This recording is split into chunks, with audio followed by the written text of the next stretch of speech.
We are live. Hello, hello, hello. Incredible greetings. Welcome in, welcome in, welcome in, everyone. All right, so let's go over here and get this all shared out so we can get started. I'm a little bit late, but I'm trying my best to work with and stick with my calendar or my schedule for each day. So this won't be hopefully too long. I am a little late. I'm going to try to stay within the time frame that I have allotted for myself, but I allotted a certain amount of time for the video, but that was me starting at 10 o'clock. So we're going to see if I can finish on time so I can move on to the next task that I have on my list of things to do. So let's get into this. I'm going to share this out real quick.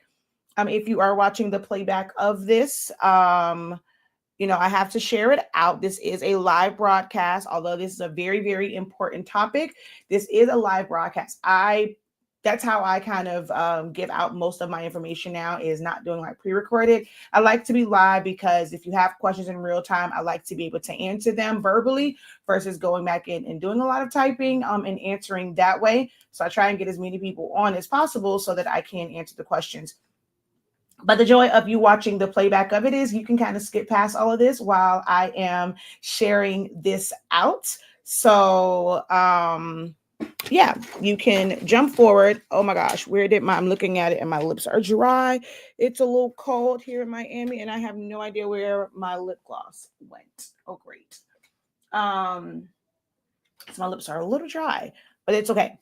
Like I said, you can skip forward to get past all of this, but this is going to be a very important topic. If you did not really pay attention to the title or the description of this video, we are going to talk about the risk of legal action as a crafter and a craft business or a creative business.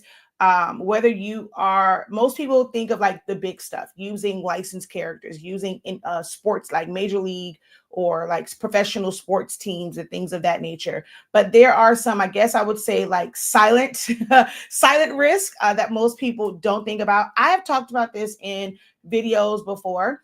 Sometimes this kind of comes in passing in like my regular Q&As. So I'm doing this video where I can send someone, if they want information on this topic, I could send them directly to this video. So I am making this a separate one. All right.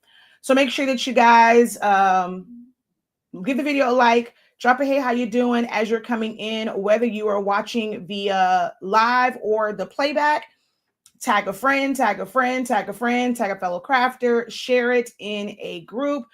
Because this is going to be a very, very important topic. Very, very, very important. If you are anyone that is wanting to take your creative skills and your passion, things like that, and turn it into a business, or not even if it's not a full-fledged business. For you, you might be thinking, okay, well, I just need to be like a part-time thing or like a side hustle. I just want to post a few things on like Etsy and things like, have a full website, but you're doing Etsy. A lot of other sites are out there now, like Payhip and Stand Store and things of that nature. You're still at risk, right? So it's like in your mind, oh, I don't have like a full-fledged business. I'm just doing it as like a side gig, a side hustle, a part-time thing, just to kind of make ends meet in this crazy economy. You're still at risk and you need this information. So lock in, go to share, copy the link, share it with someone, send it to their inbox, send it to their email, send it to their text it to them, because this is information that you are seriously going to need to protect yourself. And just not going to say protect yourself, because as adults, we're still going to, we take risk, right? So it's just more so to inform you of what could happen. And I know that there's going to be so many people where it's not going to deter them from using certain things, altogether. Now, everyone's not going to check and like go and look up every single phrase that they use, every single image that they use. They're not going to go and research to see if the person that posted it is the original is the original creator of it. This we know. Crafters are trying to get the most done, especially if you're monetizing, you want to try and get the most done so that you can put a product out there and be able to make money. All right. So we know that even with this information, may not change a whole lot, but at least you are fully aware. If you listen or if you watch or listen to this video, there's no way that you can say that you were not made aware, that you did not know that these things were possible, because this is your official notice.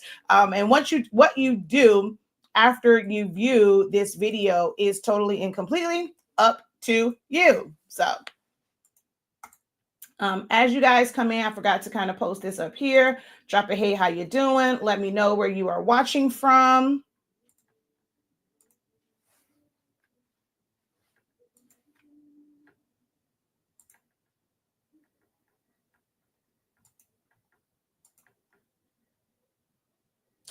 Okay, I don't remember where I just posted this at.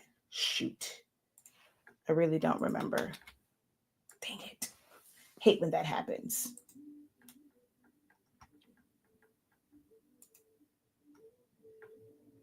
All right, so hello, incredible greetings. Thank you guys so very much for hopping on. Hello. Welcome. Watching from North Carolina. Thank you for letting me know where you are watching from.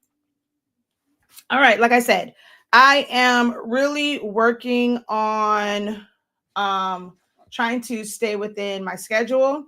This is something like I need to do it so that when I teach it next month and the model that I'm using in Creative Lounge, I can kind of just give testimonials or how this has helped me with within being organized in business and getting more done. So I am going to do my best to try and stick to the schedule that I have outlined. I'm already a little bit late. Okay, so incredible morning, cousin. I love you too. Okay, so intro. I am Shakia Lavelle Pericles, also known to you guys in the creative world, in the craft world as Shakia the Professor. Our company is HS Inc. 365. We are the home of the Honestly Speaking brand of products. We carry the absolute best summation paper ink. It made my jacket. With our summation paper, you are able to sublimate as low as 365 degrees, as fast as 30 seconds. No butcher paper required for most applications, like meaning on top. So you are avoiding that heat barrier, which allows more of that color to get into your synthetic fibers, i.e. polyester. That's the common one, but there's a lot more of those. And our ink bottles are 140 milliliters, so you get more bang for your buck. They work well on fabrics as well as hard substrates like this. So check it out, shop.hsync365.com. A lot of you guys may know me from Silhouettes Anonymous. That is where I teach you guys how to use and master the silhouette system. I am not affiliated. I just so happen to love it, and I have been teaching it for 10 years now. So everything from the design program and how to use it as a standalone graphic designing program that is absolutely free. There are some paid upgrades, but they're a one-time paid upgrade. And also using the cutting machine. We actually used it in a recent class, and I was showing how to do perfect double-sided prints. So you can definitely go to our website and check that out. I'm also known to just kind of speak honestly. That's where the name comes from. And just provide you guys with a lot of valuable information. This is the boring stuff that most of you guys don't want to take a class for. You probably won't even watch through this video. If I don't finish this video in 20 minutes, which I'm going to tell you right now, it's not going to be done in 20 minutes. Probably will look over it because you're going to feel like it's just too long. I can't sit through that. You know what you can do, and what I do a lot of the times for things that are just information based, and why I love putting things over on YouTube, because you cannot do it on Facebook, is you can go to the little gear and then you can go to speed and you can put it on the 1.25, 1.5 speed, times 2 speed. You can actually speed it up. So that way you can get the information that you need, but in a condensed time frame. So if you have not been doing that with videos that are more so informational, whether it's mine or anyone else's, try that and you'll be able to consume a lot more information and then be able to stop it and pause it and take notes as you need. Okay. But for today, or in this broadcast, what we're going to discuss is the risk of being sued unknowingly for a lot of people due to copyright and trademark infringements, more so based on getting files from different subscription-based platforms. This is a topic that I have talked about on countless occasions. I actually even started saying, like, in some of my videos, I would give the disclaimer about these are the intellectual property, da, da, da, da. But I've talked about, like, kind of sort of this topic specifically. It was probably a year back when there was like some discourse about the word Godfidence and someone having the trademark for that particular term. And somebody was sued by the IP holder of that particular phrase, even though they got the image or the file, the design file from Creative Fabrica. So many people have either sent me the link to the latest video because it's from a more popular person, but there have been plenty of places where this has come up, where people kind of just like ask questions on whether or not you can be sued, like Reddit, and it's come up on TikTok. But there's a video going around. I mean, I have been, it's been posted in our groups. I've been sent it via email. I've been sent it via inbox on this latest video. I can't remember the name, but I'm pretty sure it's going around everywhere because right now it is really, really trending, talking about some sellers, some Etsy sellers being sued by using files from Creative Fabrica and they were not quite aware, or they didn't really fully understand the whole, how could a file be on here that I could be sued for when it advertises that you can use it for personal, business, and even POD, which is print on demand. So we're going to break that down. I'm going to give you guys some information on this so that you can be fully aware. We're ready? Make sure that you guys give this video a thumbs up. Share it out, guys. Share it. As many times as people have shared that video with me, this video should be shared that many times, okay? Because this is going to kind of bridge the gap. Did I take the time to pre-edit and have all the fancy stuff and put all the terms and conditions? Absolutely not, because that would be on you to go to those websites and actually read through the terms and conditions. That is actually probably issue number one, or risk one. We go to these sites and it's a lot of legal jargon, and we don't think to actually read through the terms of conditions or terms of service of these websites. This happens a lot. Well, this actually came up, let me see, maybe around like September, October, somewhere in there, maybe August, just somewhere like closer to like third quarter, fourth quarter last year, where I actually talked about this because of some of the terms and services when it comes to Canva and using the elements and the assets on that particular website. So I want you to go and read the terms terms of service of these sites. But let's just kind of break this down, right? Creative Fabrica, if you don't know what it is a platform that is basically a marketplace that has a lot of resources, a lot of assets as far as fonts, SVGs, PNGs, JPEGs, embroidery files, pattern files, templates, classes, and so much more is on this site. It's always been a subscription base. Before it was like, you can either go on and get get individual elements and pay just for those. Then they had the all access pass, and you would pay anywhere from $20 some to $9 or $6. I think some of us was paying, they would have certain deals. Right now, they for the past almost 2 years now, I know definitely a year, they've basically been running I'm not going to say promotion because it's the same every single time, where now for $47, you can get access to the site in its entirety, okay?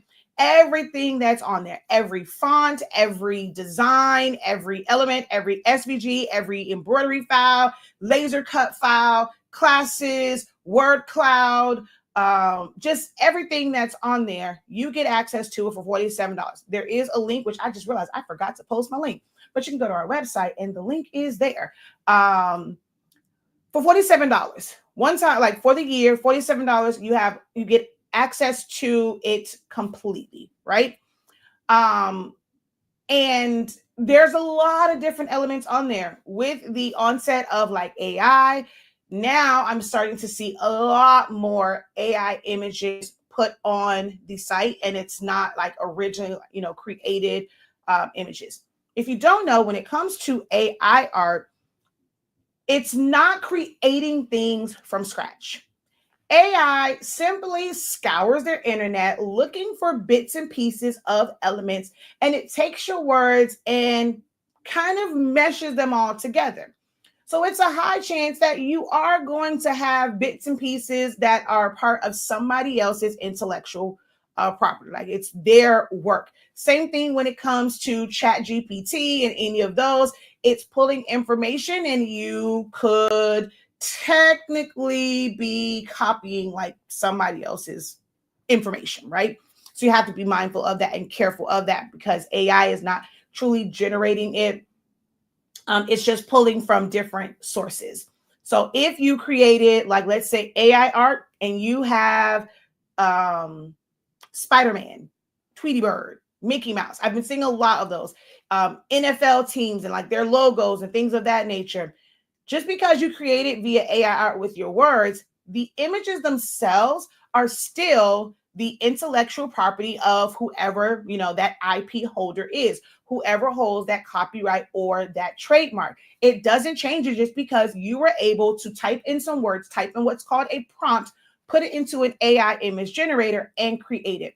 Even if it's for just words, let's say you have no pictures, right, or images. If you were to go in and put in, honestly speaking, if you were to go in and let's say the phrase boy mom or Godfidence, because these are the two that have come up quite a bit. If you were to go and put those into an AI search engine and it created this amazing file for you, which we do know that most times when it comes to text, it's not accurate. But let's say it gave you an accurate, spelling and everything, and it's exactly how you want it. And it said boy mom. It said Godfidence, right? Although you use AI to create that, the term boy mom, Godfidence, those are trademarked terms. So no matter how you design it, they're able to come after you for and take legal action against you because you are using their trademarked phrase or word. All right. Do you understand that?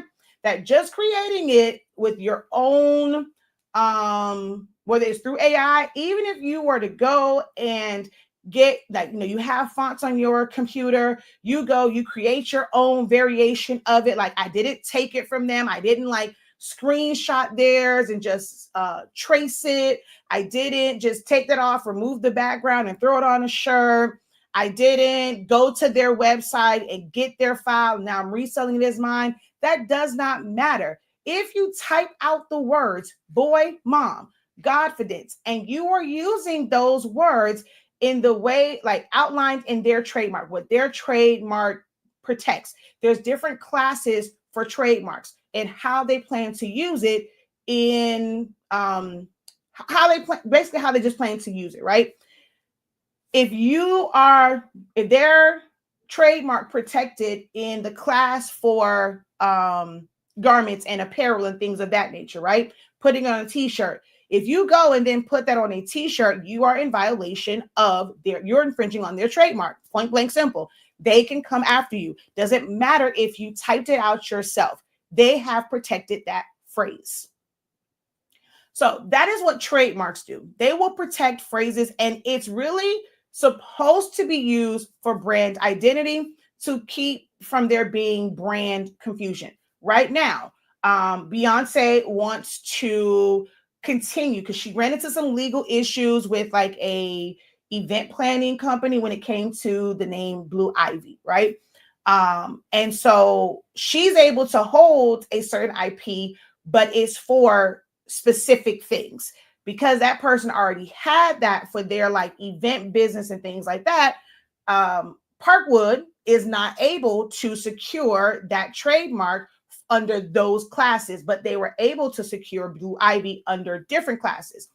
Now with her showing up and being like in music videos and coming to, she's performing when she performed in the Super Bowl, everyone knows her face and everyone's like super excited. Oh my God, Blue Ivy's performing with her mom. She's not just a kid anymore.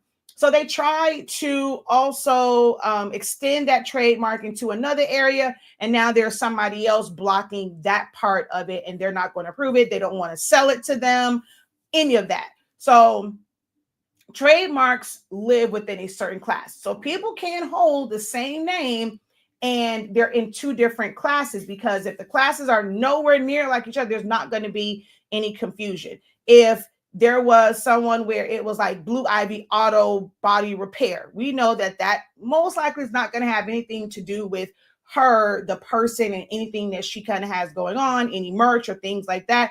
But it could get kind of a gray area with them putting it on like their work uniforms and it has the name like Blue Ivy. Then this is where copyright comes in, because the actual artwork is what's going to be copywritten. So if there was a certain logo for Blue Ivy or for Godfidence or for Boy Mom, the actual artwork is what is copywritten.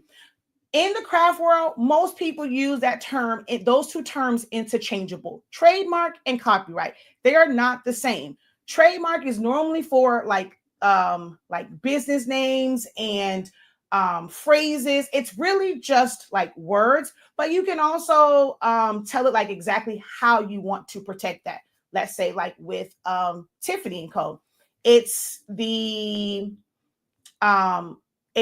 & Co. It's a specific color. Like they have that specific Tiffany blue hex code. That color is protected, especially when used in combination with a white bow. So there's a lot of legalities when it comes to that. And most crafters, you're not going to look into those things. So you are putting yourself at risk with everything that you do, because there's how many people in the world, how many creators, well, I'm gonna say US, because that's another important part in this whole lawsuit that, the latest video is talking about.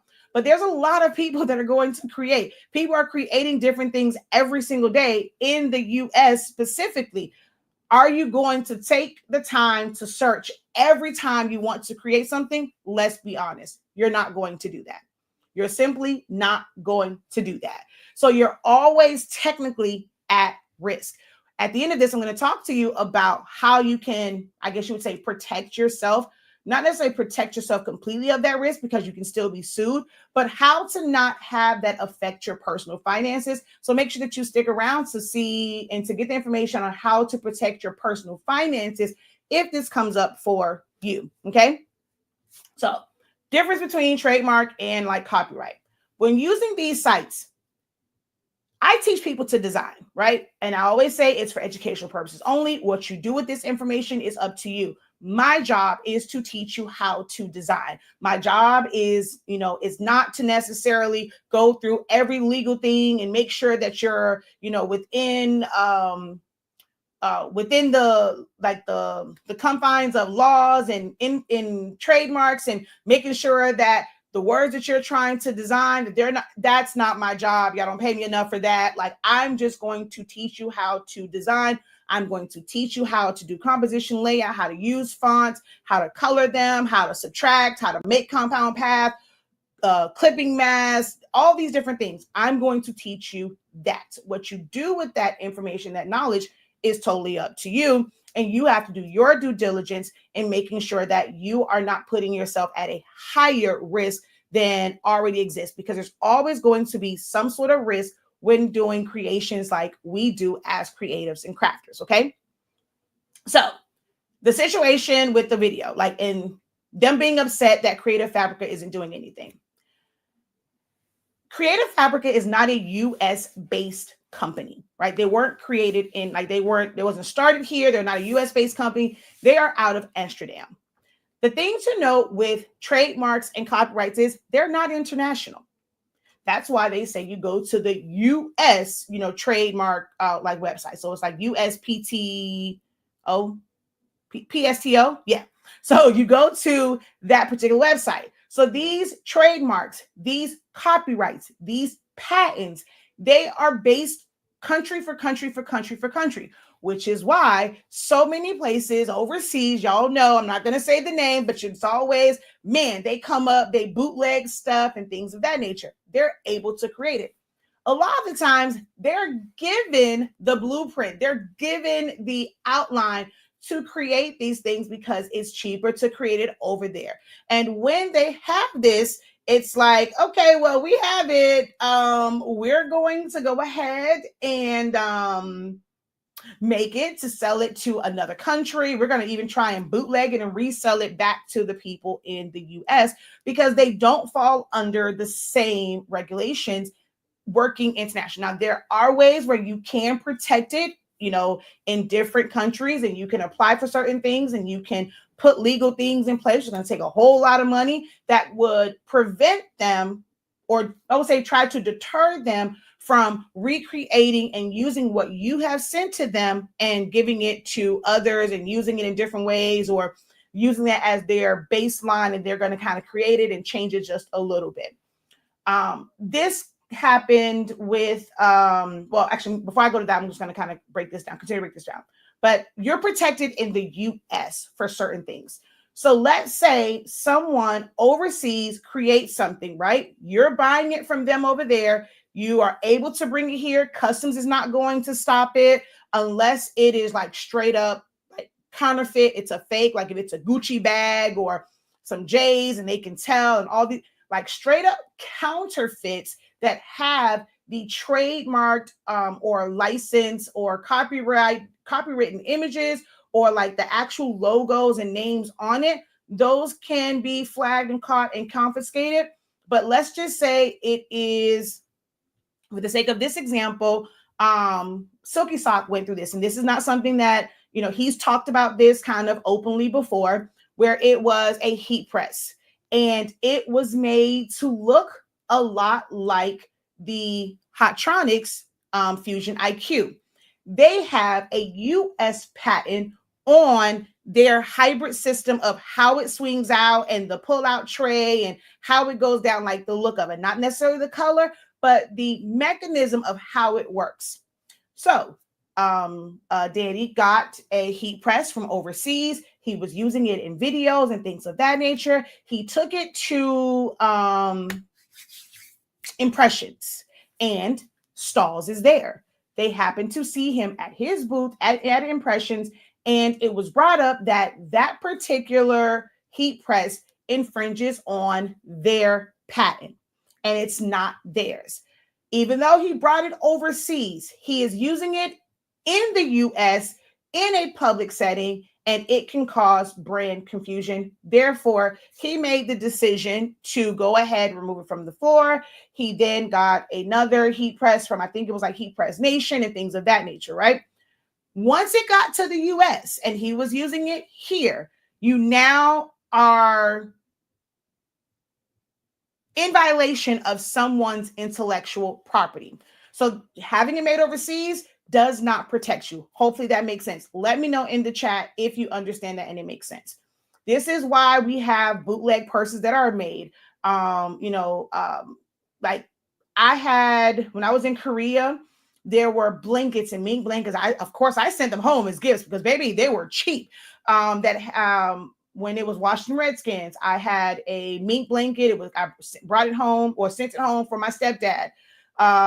It was like some other sports teams and stuff like that. You can go and get Nikes really, really inexpensive over there. When I was in Korea, I would send them suckers home. There's handbags. I would send them suckers home. There was even like artwork, like ceramics and things of that nature that look really, really good and look really, really similar to things that are in the US.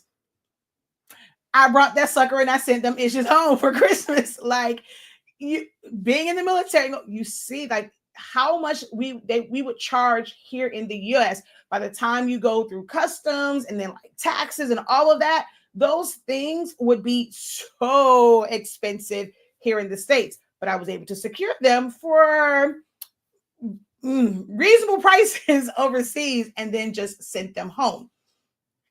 Now, if I would have sent them home and let's say I started to sell them, I am now at risk for the legal parameters that are set within the US. I would be infringing on trademarks, copyrights, and for certain things like how it was made, it was like I could be infringing on patents. That is something that you must understand. So, Creative Fabrica, they are not a US based company, so they're not bound to the legal rules of just the US. Their platform is not just for the US. They 6% of their customer base comes from US, and this is all that you can find like on Google. 20% is from places like Canada, and then another like from UK and things like that. So it's like a little bit here and a little bit here and there, but a vast majority of it is from the US. Just because a lot of their audience is from the US doesn't mean that they're bound by US laws because they are not based here. It is on you to look at what's on that site, get what you need from that site to ensure that you are following the laws within the country that you live in, i.e. the United States. That is not their responsibility. It is actually outlined in their terms and service that ain't our responsibility. We're not going to help you if you get sued. That is on you to do your due diligence and make sure that you are not violating the laws within your country, whatever country that may be. That is not on them. They're also not going to check every single design that is submitted to them. It's like the honor system. You're saying that this is yours? All right, cool. I'm going to, hey, you can get paid for it. You said it's yours. They're not going to check it. The other reason why they're not going to check it is they're aiming to be one of the largest resources for elements and files and things of that nature, right? And not everybody actually trademarks or copyrights because it costs. We live in the US. We know that nothing is cheap here. So it is quite expensive or it can be, depending on the classes that you want to protect it in. Copyright is a little bit different. I've gone through the copyright process. I have a poem, which is the Black Pledge, that I have, I've had copywritten. I have the whole certificate and seal, all that stuff. So I've been through that process. I paid about like $250 or something like that, to have that copywritten. Gone through the process when it comes to, trademarking and stuff. Still kind of going through that one because they keep messing with us on certain things, and that's when you have to consult with a trademark and copyright lawyer, and there's a special type of lawyer for patents. It's not the same. They have to go through a totally different training.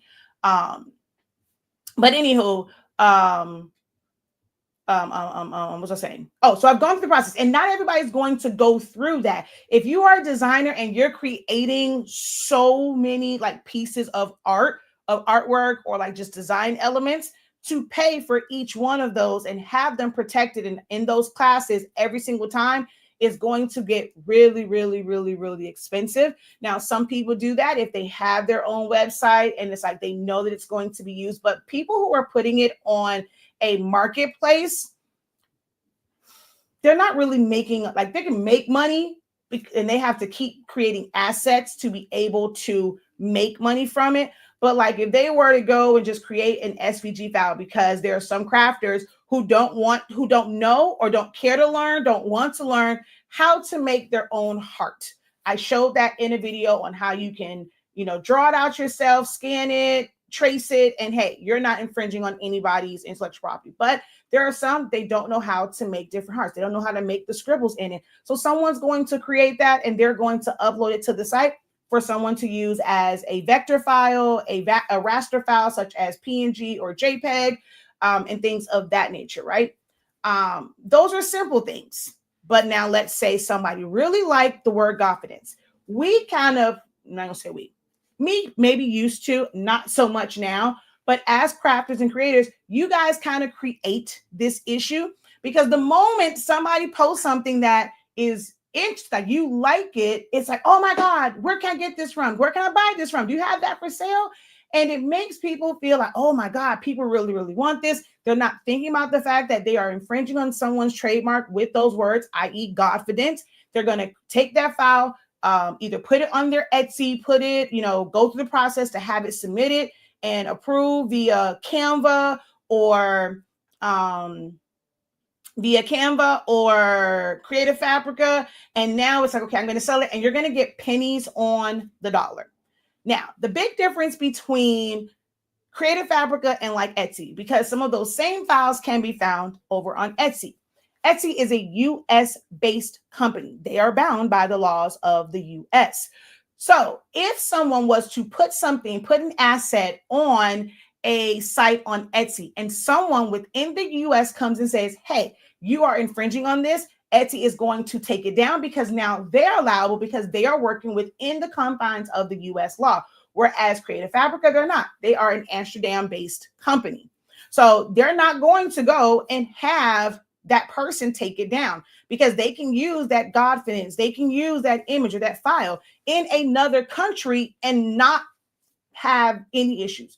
Some companies will have different websites for different regions. That's why some places have like their website and it'll say .uk and things of that nature, to ensure that it's like just for that particular like company or whatever.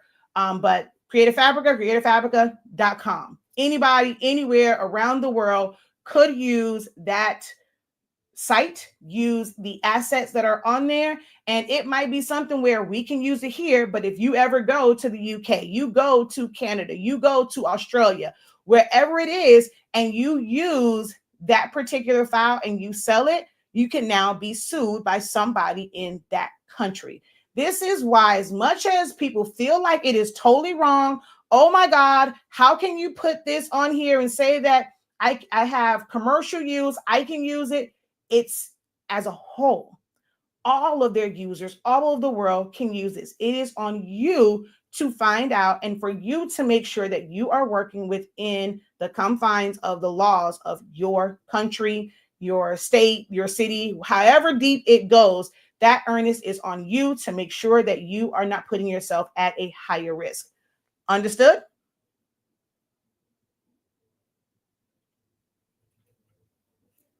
I only got one person that says, yes, this makes sense. So am I not clear in what we're talking about here? Let me know, because I only have one person that says that this makes sense to them.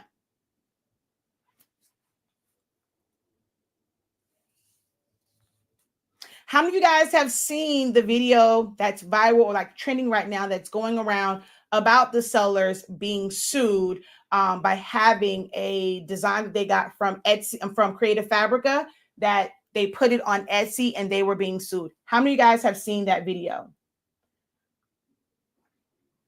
Well, you were the only person that commented that said, yes, you understood. That's why I want to make sure, because no one else is letting me know that they understand. Like, do I need to break it down in a different way?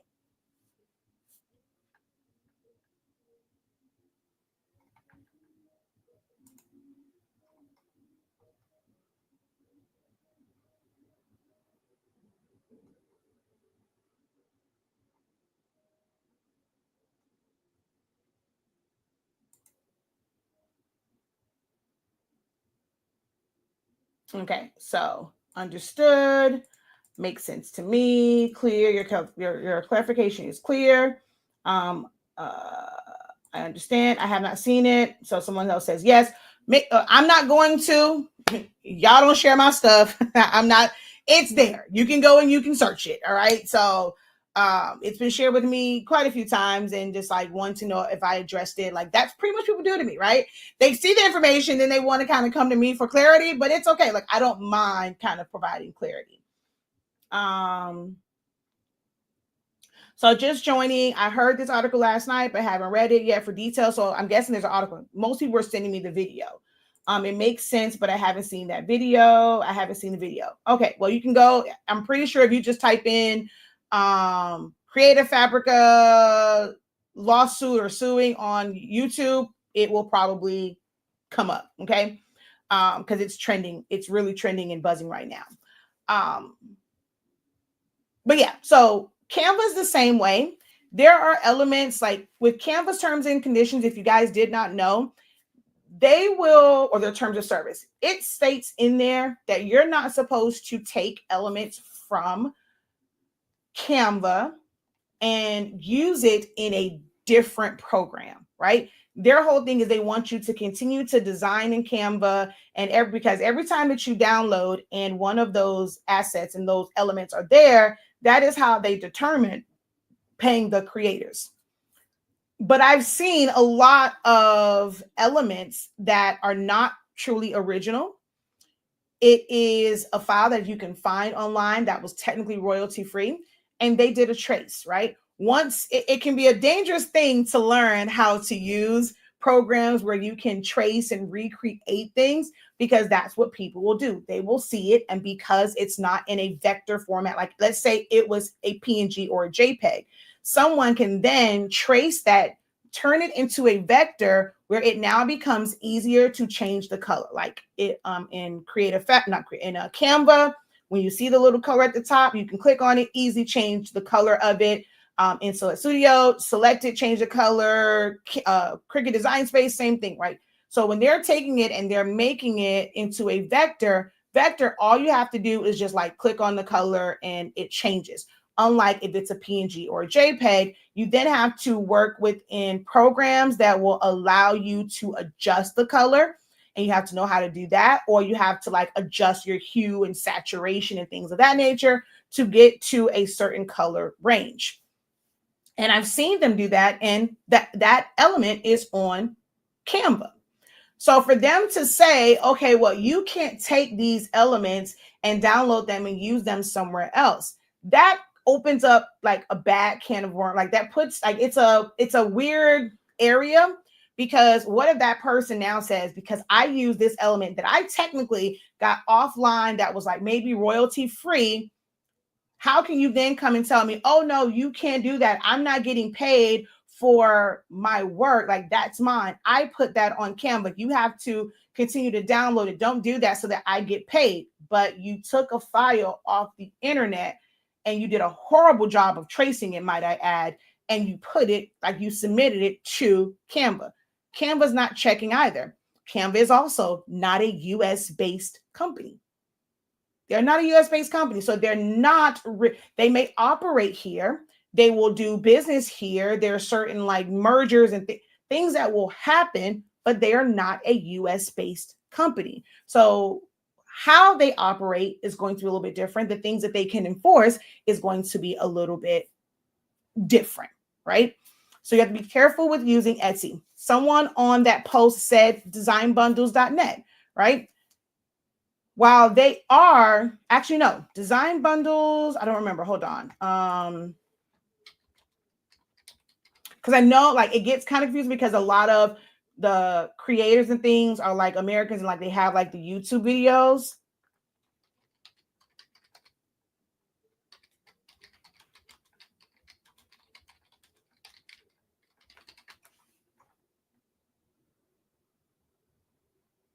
No, it is not. It is, and I thought so. It is actually, I want to just verify before I said I don't want to misquote. It is actually a UK based company. It's not a US company. So there can be files and assets on there that would violate trademarks and copyrights. Like it would infringe on those IPs in the US. So some people are saying, oh, this is why I use designbundle.net because da. The same thing could happen. The same thing could happen. When it comes to general like images and how things are like laid out and stuff like that, when you learn to create it yourself, this is why I put so much emphasis on learning to design and arrange things. So let's say if it was like one of the things I just used in a class, it was a pumpkin face, right? That's not something that will most likely be like trademarked or, copywritten. And you can create your own pumpkin face, because that is, that's a general, like certain words and phrases, unless your brand is specifically like you have created and you want this to be your brand name, then, there's a way for it to kind of sort of be trademarked, but there's like certain things that you have to do because it becomes a common name. A heart, something like a heart cannot be trademarked. It cannot be, well, not say trademark, it cannot be copyrighted. It's a heart. Now, if it is done in a specific way and it becomes a part of someone's logo and things of that nature, used in those colors, in those shapes, in that arrangement, it is protected. A mouse in a suit can be made by anyone. But if you make it in a certain way to where it looks like Mickey, then now you are at risk of them coming after them, taking legal action.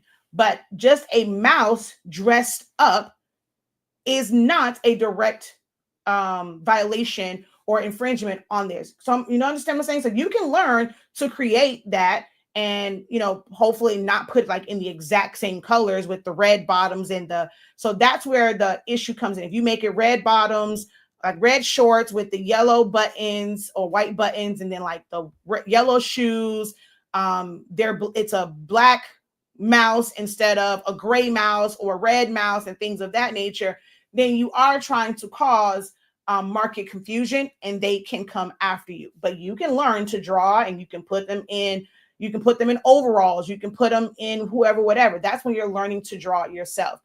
Where it gets a little dicey at is going to be those phrases.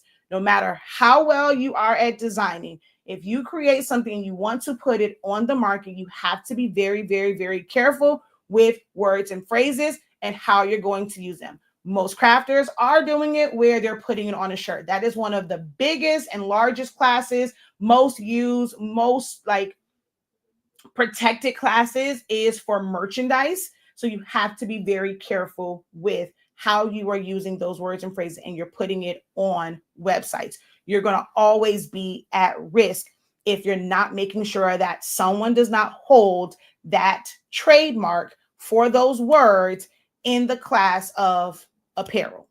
Understand?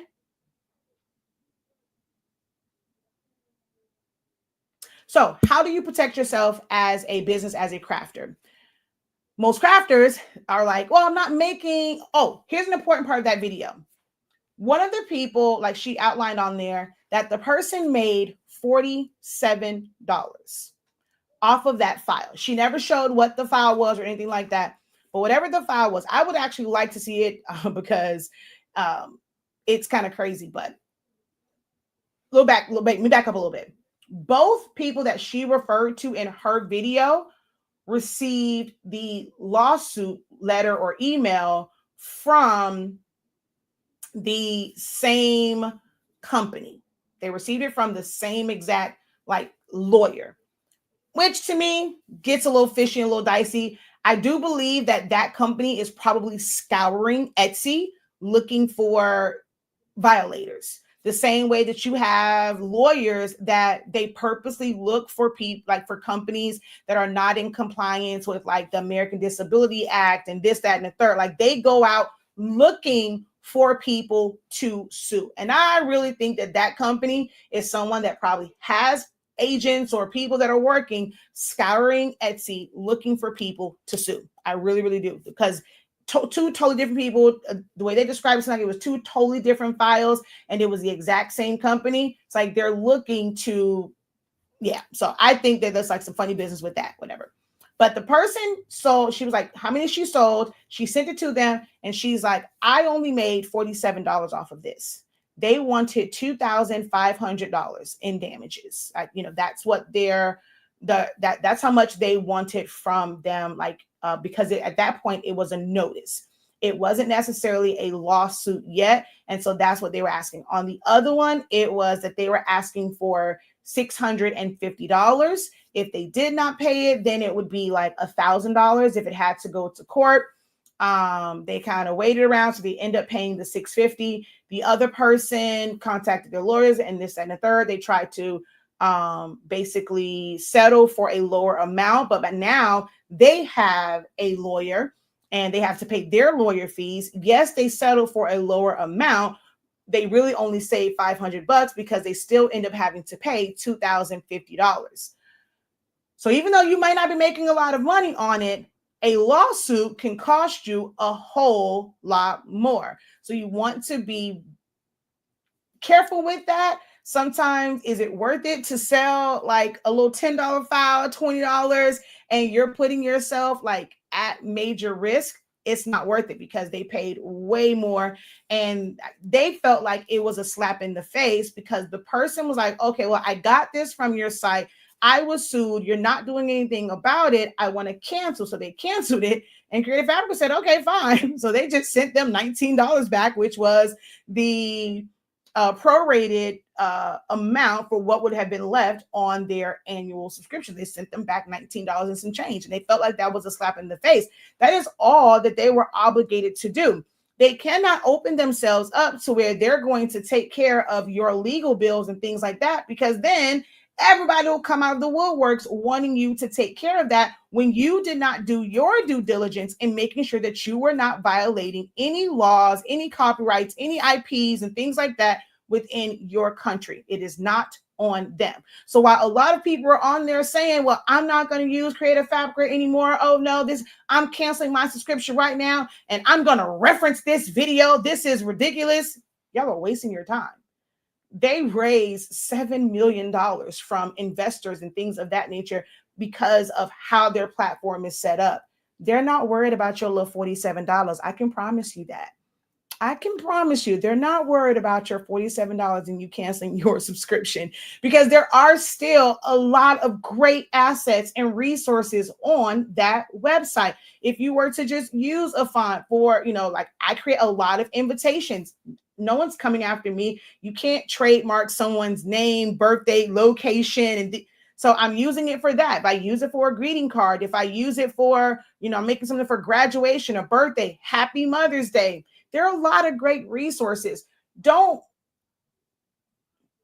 Especially if you're short on time, don't make this hasty decision just because somebody else did not do their due diligence and they didn't do what they needed to do to protect themselves and to protect their personal finances, where they had to give up $2,000 that they really did not have because their business isn't making money. You have to think about those things. Everybody's so quick to want to put their items on Etsy, but if you're not making money to be able to cover a $2,000 lawsuit and you're just barely making ends meet, you then have to think about how you're conducting business, and is it worth it just to have these things sitting on Etsy? Because she was like, she only sold was it like 6 of them, or was just a few of them? So you're putting it on there and it just lives there. Your 30-cent listing to be on Etsy, you could have not sold that for, let's say, a year. But now that person, they're scouring it and they find it, and you're paying that 30 cents for it to be on Etsy. Even if you have not sold it in a year, guess what? They don't know that. They don't care. It's on here. It's available for purchase. We think that the legal damage would be this amount, and you also have to pay the lawyer fees. Guess what? We want our money. You have to understand. This is why I'm always talking about it is so much more to it when you say that you want to become a business, when you want to monetize it. Just learning these techniques, learning these crafts is one thing when it's a hobby, but the moment you go and you want to put it on a public site where any lawyer, any person, any IP holder can now search their name and you come up, especially if you're really good with your SEO. People talk about, in order to be fine, you have to, work on with your SEO, which is search engine optimization. If you learn to be really, really good at that, you are actually making it easier for them to find you and then take legal action against you. So it's a catch-22 when it comes to this. Anything in business, the moment you decide that you want to turn what you do as a passion project into business and monetize it, you are putting yourself at risk. How do you protect yourself, though? This is where real business comes into play with things like business liability insurance when you're being sued. Yes, technically, it is a low risk for lawsuits for something like a shirt, an invitation, or anything like that. But situations like this, you would then be protected. So we have $1 million of protection for our business, right? To where if somebody was to, we are it would never come out of our personal funds. It would never come out of our business funds. They sue us. All right, we have insurance. We're going to go through it. If we go through the whole process and it is determined that there is a judgment against us, we have insurance that's going to pay that out because we pay them faithfully every single year, every single month, and they will pay that out. And we don't have to worry about it affecting our business or our personal finances. The average just crafter, because you guys are in classes that are talking more so just about getting an LLC. An LLC does not protect you against lawsuits. Having your LLC means that they cannot come for your personal assets. But if in your business, your personal life, like your livelihood is based off of what your business makes, your business is still going to be sued. That business still owes on that judgment. So you paying out that $2,000 from your business will still affect your household. So it's not enough to just have an LLC. You have to go the extra step and get business liability protection. You want to get that insurance. These are things that I have discussed in our creative business. We discussed this in the creative lounge. But you have to be willing, like a lot of this information in detail is not going to just be given out to you because people do a lot of work, a lot of research on it. And contrary to what you believe, YouTube doesn't pay out like that, like for every single person. The information doesn't get out. So yes, we do have classes to share this information with you. And those classes you're going to have to pay for, right? So we have Creative Lounge. I've done my creative business program that is coming up. And we talk about all these things. We talk about taxes and liability, like getting business insurance, protection for all of your items. For anyone that had a home that was running a business from their home, your home, a lot of homeowners insurance now, they don't cover personal property because it's just been so many claims. If you get liability insurance or business insurance, that is just for lawsuits. Everything that you have that you use to run your business, your heat press, your blanks, your printers, your computer, your hard drive, all of those things are considered to be property. You have to get separate insurance to protect the property. So where if your homeowner's insurance does not cover it, you know that you will get that back from your business property insurance. So that has to be protected. So we have business liability. We also have property insurance because we have a bunch of paper. Should something happen, it floods, whatever, we have hurricanes, anything happens, it takes all that away. That has now taken away one of our main sources of business, right? We don't have any paper to sell. We have to be able to recoup. And if we now need to go and buy new paper so that we can't sell it, our insurance will cover that loss. And now we get that money to where we can go and we can order more paper. It's important if you want to do business that you understand the business side of it and not think, oh, just learning how to make the craft, someone telling you charge this amount that you are ready for business. There's a lot of risk in it and you have to do your due diligence in getting the right information to protect yourself and have a successful business. Okay. So any questions for me before I sign off? I am referring to a video that someone actually posted in the Student Union as well. In Student Union or HS, or honestly speaking, I think it was posted in the Student Union. So you can go to Student Union and check that out. But it's a video that someone that teaches others like to start businesses. Two of her students received lawsuits due to some elements that they used from Creative Fabrica.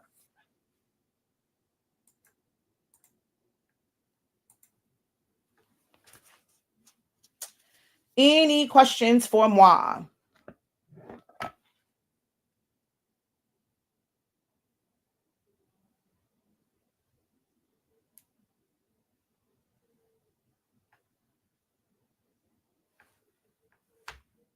right.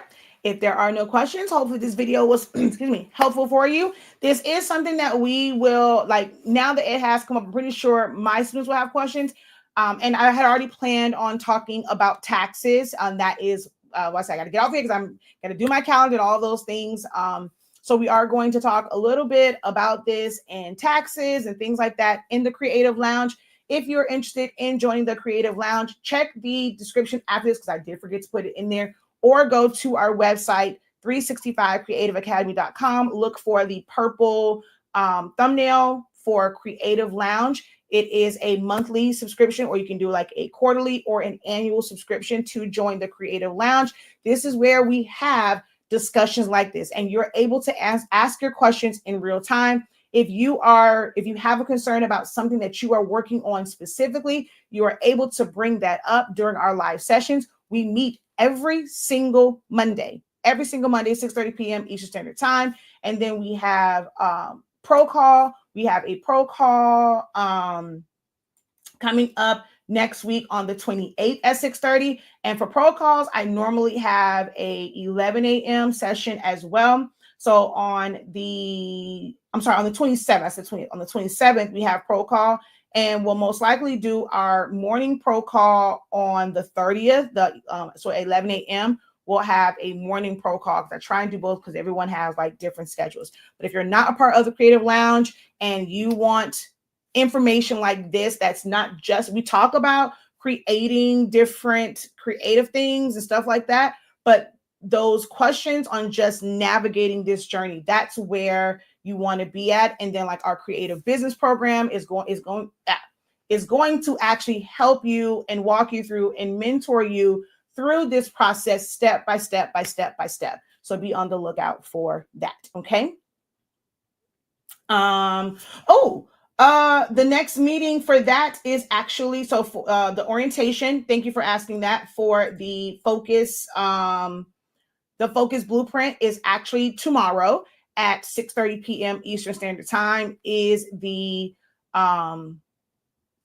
session for the focus blueprint, and just kind of going over it and just making sure that you guys understand how to best utilize it. All right, y'all. Until next time, you are very, very welcome. You are welcome. You are welcome.